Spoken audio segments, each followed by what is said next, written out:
can ensure that the Thai tourists will be welcomed Yes. with the warm Yes. hospitality in Yes. Bhaktapur, Yes. with all the connections, with all the shared culture, with all the history that we have together. There are a lot of cultural similarities, like in our tradition, in terms of Buddhist tradition and even architecture. A collaboration would be very organic and natural, I feel. We could definitely do some programs like cultural exchange programs with Thai tourists coming to Nepal and experiencing the workshops like power painting workshops, the wood carving workshops, the clay workshops. We could also do things like shared culture documentation, having a tour of Thai people in Nepal and Nepali people in Thailand, and talking about how similar or different cultures are, and that way we would know more about each other, I feel. Thai peoples to be coming in Bhaktapur, as Kannada, we have to be duty to welcome.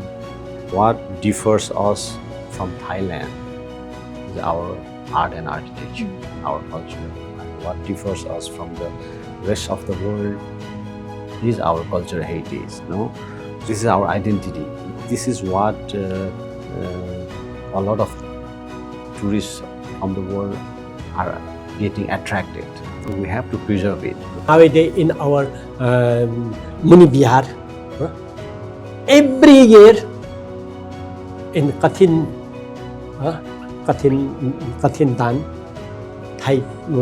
Thai peoples are becoming and participating, organizing, and everything. Very ancient knowledge and wisdom on actually how can we live peacefully together. So I think this traditional knowledge that passed on from generation can contribute greatly. So for all of us in these generations to learn again how to live peacefully among different people with different backgrounds, and I think Bhaktapur will be one of the good examples that people can come and learn.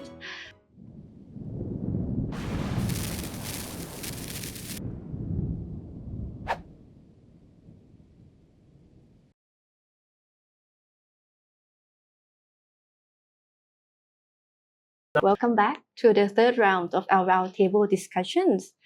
So we already learned about the uniqueness of Bhaktapur cultural preservations and also the current status and contribution of the local community. For this roundtable discussions, we're gonna look way forward, the futures of Bhaktapur cultural tourism. What measure can we do? What to carry on, or the youth participations? So first question, we're gonna start with Ms. Shrita. So since we are from Thai Embassy and we are speaking to the Thai visitors and international audience, so in your opinions, what is innovative ways to cooperate between countries, especially between Thailand and Nepal? How can we promote cultural tourism together? Can you give us some example? Sure.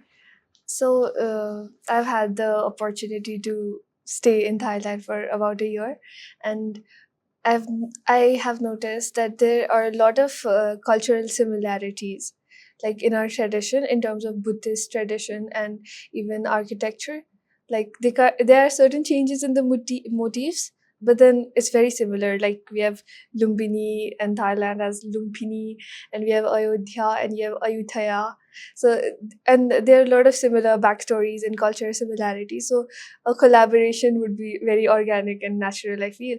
And we could definitely do some programs like cultural exchange programs with Thai tourists coming to Nepal and experiencing the workshops like power painting workshops, the wood carving workshops, the clay workshops, also experiencing our way of life, our living.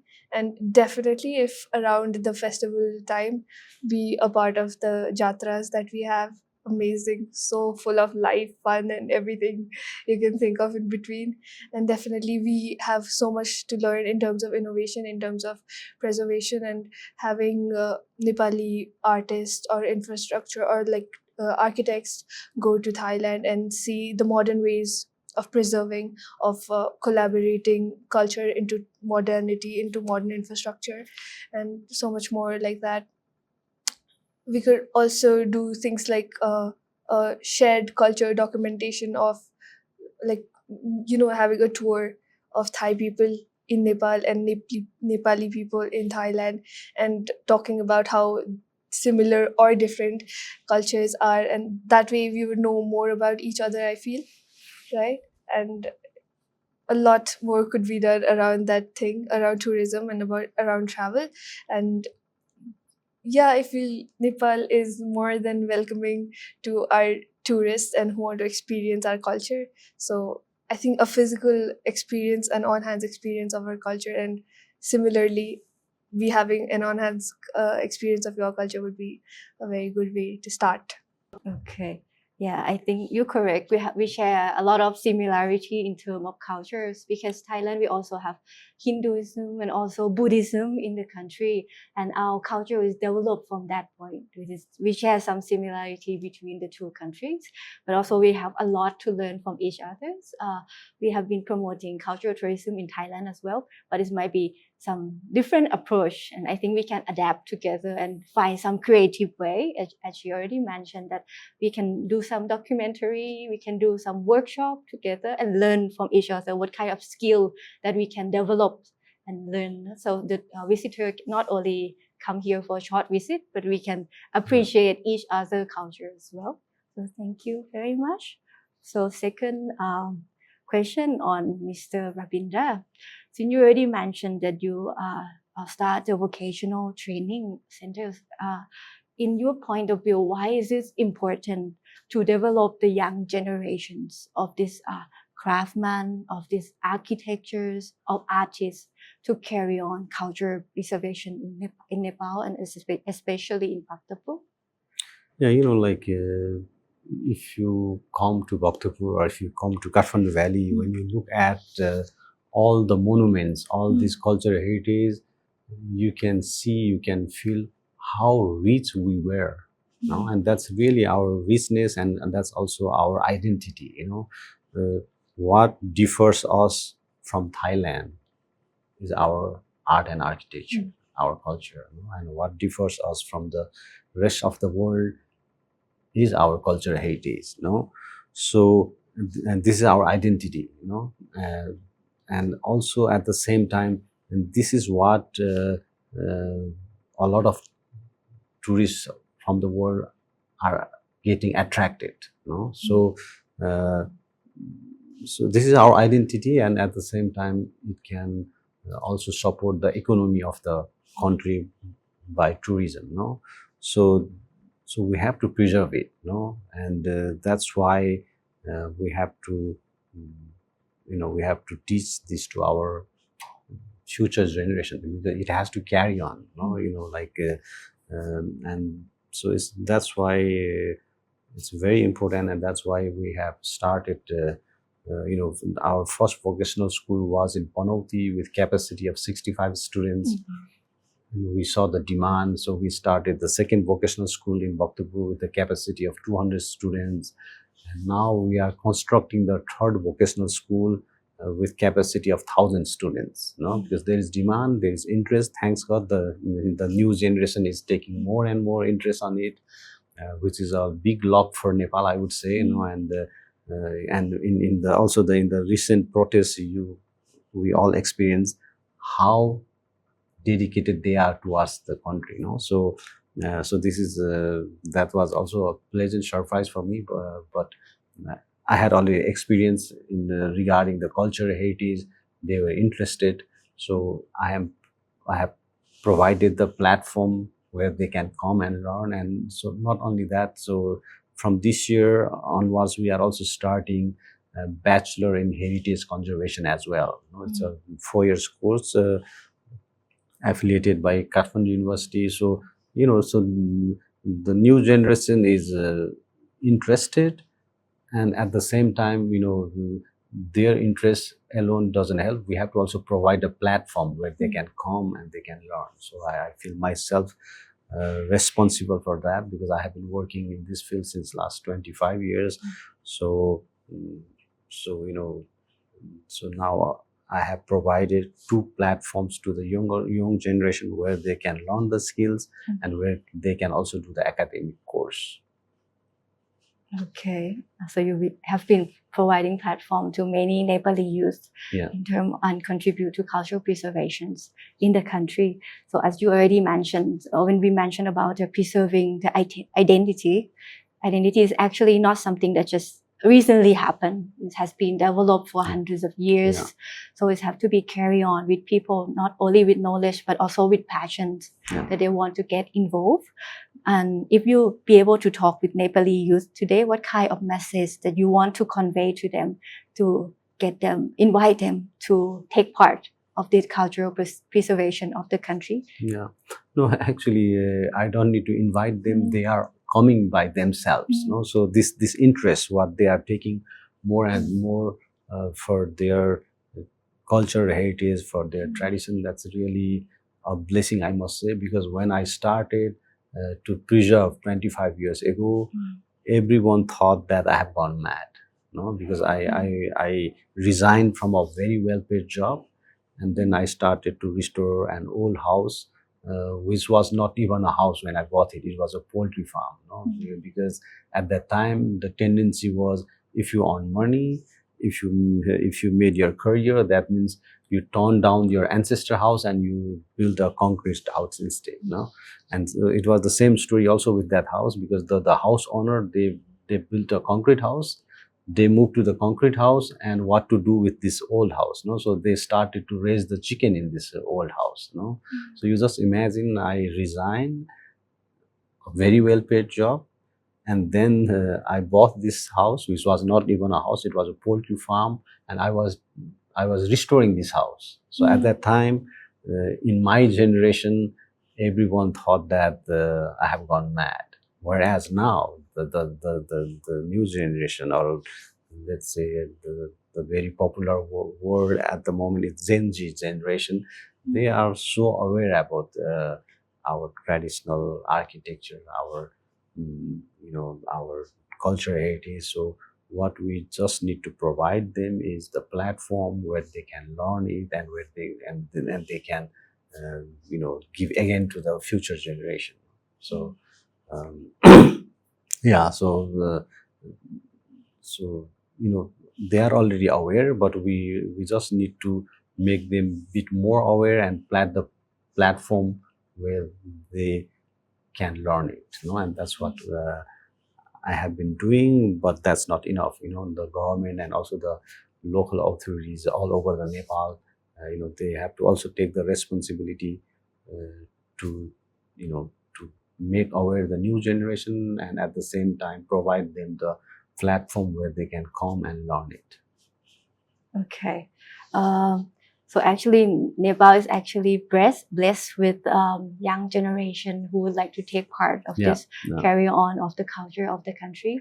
And also Nepal is blessed that we have many people like you guys that would like to work passionately in the field, that for free. Actually, you not you contribute your own budget and money and time and energy to preserve the culture of the country. So I think it's very unique, and the country should appreciate the work that ordinary people that have been come together and work on cultural preservation in the country. And the government agency also recognize the importance of the work. I think the future of Nepal culture is quite bright if everybody keep continuing to carry on the good work in the field as well. So now we come to the last questions. For the roundtable discussions, we have learned a lot about Bhaktapur, about cultural preservation, about community of Bhaktapur. How is it important? How is it unique for not only Bhaktapur itself, but for the country in terms of the national identity? Now the last message for Mr. Ram. If you can speak to the Thai visitors that just learned about our roundtable discussions and would like to come to Nepal, what kind of message would you like to convey to them? Thank you very much. Now, from this in this program, I have the chance to be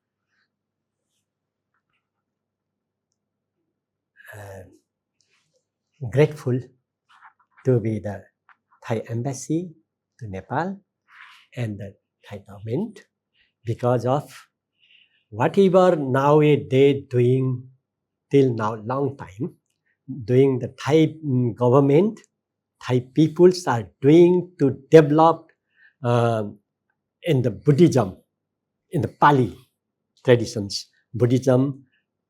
That is, we have to be grateful from Thai government because of when I am Upasak, I am the Upasak of the Muni Bihar of Bhaktapur. I also, my wife has been studied in the thesis writing of the Muni Bihar. Then at the time, I have also been learned and also the Thai government has been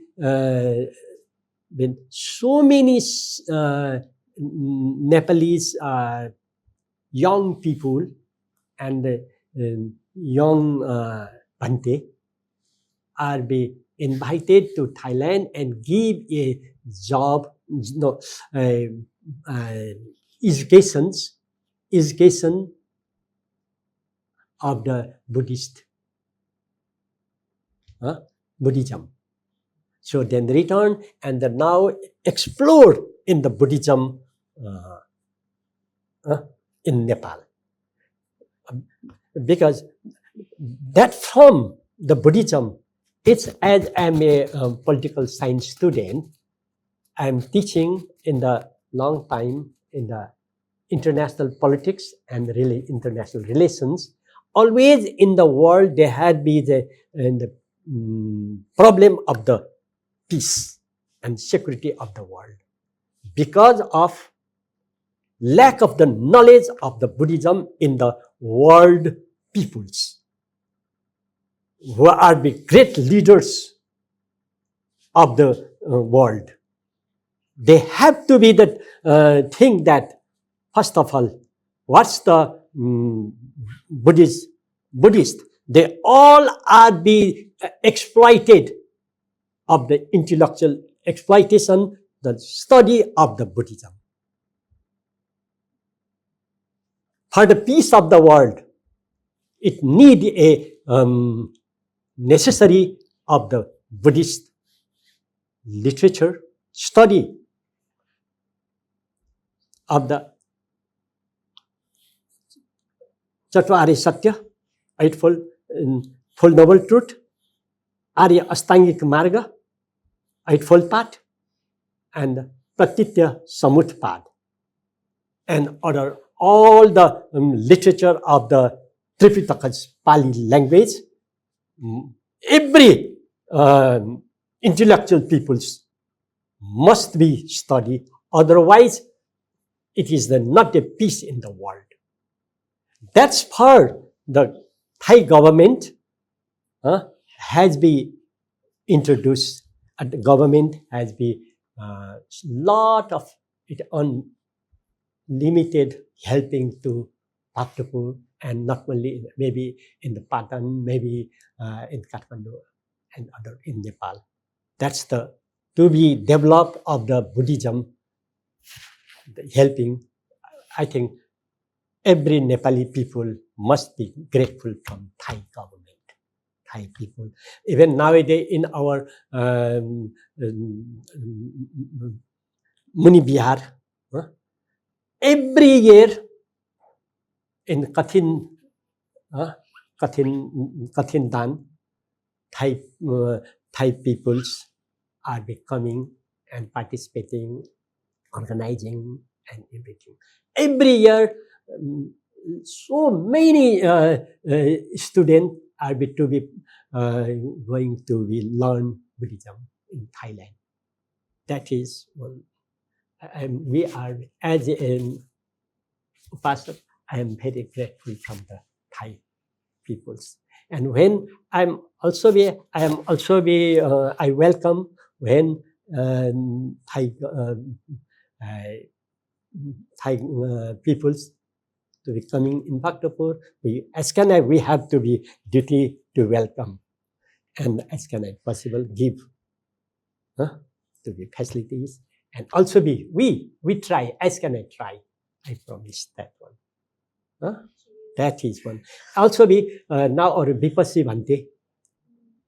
He has been run this the monastery, and he I think the king priest, I think Thaswa something, I forget the name of the king priest. He has been run, and to build the monastery also, so many things. That's one. I think that monastery is now the Thai monastery type of one. Inside the god, inside the Sariputra Modgal, and everything like the Thai. So to be the lot of that is to be explore of the Buddhism with a great achievement. Okay. So we are very grateful. So we Okay, can thank you very much. thank And, you. okay. So we can ensure that the Thai tourists will be welcome Yes. with the warm Yes. hospitality in Yes. Bhaktapur, Yes. with all the connections, with all the shared culture, with Yes. all the history that we have together. I think people of Bhaktapur will be welcoming all the Thai visitors to the city, and be willing to share your knowledge, experience, and be the very friendly guest to all visitors, not only for Thai but for other international tourists coming to the city Community, as well. and Yeah. also we want peace. Okay. That is big. What's the Thai government? Okay. Because I study also Buddhism, so I study the political science. So I know what's the importance of Buddhism. That's contributing to the Buddhism in the Thai government. Yes. Very ancient knowledge and wisdom Yes. on actually how can we live peacefully together. I think this traditional knowledge that passed on from generation can contribute greatly. So for all of us in these generations to learn again how to live peacefully among different people with differences backgrounds, and I think Bhaktapur would be one of the good example that people can come and learn. So I think this roundtable discussion provide not all, but only a glimpse of what's so special about Bhaktapur. And when Thai visitors think about Nepal, they will think about mountain, they will think about trekking. But Nepal is also offer a rich cultural heritage in the country, in Bhaktapur, that they have a lot to offer. That if you want to come learn and appreciate what the country can offer and learn together to develop our cultural heritage. I think Nepali people are very friendly, very welcome hosts that we can learn from each other, and we can enhance our cooperation between Thailand and Nepal as well. So thank you very much for your participation. That's the end of our roundtable discussion. Thank you.